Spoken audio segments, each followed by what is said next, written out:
हरियाणा की लोगों की आस और उम्मीद अब सिर्फ जननायक जनता पार्टी से बच गई, दूसरा कोई राजनीतिक दल बचा नहीं। हुड्डा साहब को आजमा लिया, वो इनसे टक्कर नहीं ले सकते। टक्कर वही ले सकता है जो इनसे डरे ना, जो लोहा ले। हमारे तो पुरखों ने जेलें काटी, कभी कोई चिंता ही नहीं करी, और हुड्डा साहब ईडी सीबीआई से डर गए, इसीलिए वो अंडर द टेबल एग्रीमेंट में है। आपको लगता है वो कांग्रेस में है, मैं तो कहता हूं कि हुड्डा साहब तो बीजेपी के सदस्य हैं, अप्रत्यक्ष तौर पर प्रॉक्सी वॉर है। पार्टी ने जून 15 तारीख को जींद की अपने रोहतक की जो मीटिंग हुई थी प्रदेश कार्यकारिणी की, उसमें यह फैसला लिया था कि युवा जोड़ो अभियान पूरे प्रदेश में चलाएंगे। युवा जोड़ो अभियान का मुख्य मकसद इस संघर्ष के समय में पार्टी की मूलभूत कड़ी नौजवान पीढ़ी को पार्टी से जोड़ना। प्रदेश भर में आज जो विकट विपरीत परिस्थितियां नौजवान पीढ़ी के सामने आई खड़ी हुई हैं, बेरोजगारी की मार है, बढ़ते नशे की मार है, सीटी जैसे पेपर अभी तक नहीं करवा पाई सरकार, क्राइम एक बहुत चिंता का विषय चिता के रूप में जल रहा है प्रदेश के अंदर।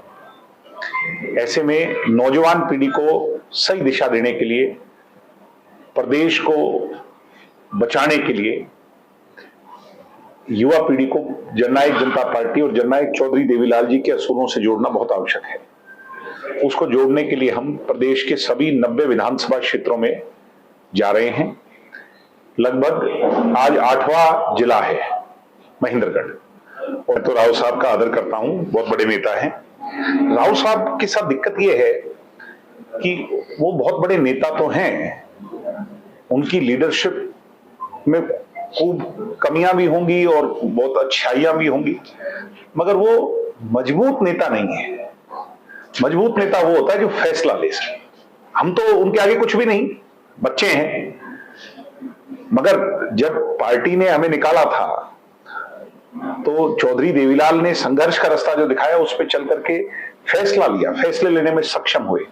और हम तो अपने बलबूते पर, मैं कह रहा हूं कि हम तो राव साहब के आगे कुछ भी नहीं, फिर भी हमने 10 सीट जीत ली। मैं राव साहब से अपील कर रहा हूं, वो अपनी ताकत को पहचाने, अहीरवाल की ताकत को पहचाने, दक्षिणी हरियाणा की ताकत को पहचाने। उस ताकत को किसी के यहां गिरवी रखना ठीक नहीं है। भारतीय जनता पार्टी के यहां रख दिया, पहले कांग्रेस में रखा था, पहले हुड्डा ने उनका शोषण किया, फिर खट्टर साहब ने उनका शोषण किया।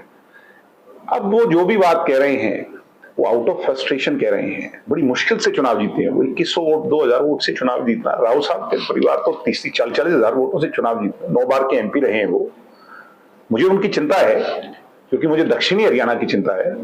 राव साहब कोई फैसला लेंगे तो दक्षिणी हरियाणा का भविष्य तय हो सकता है।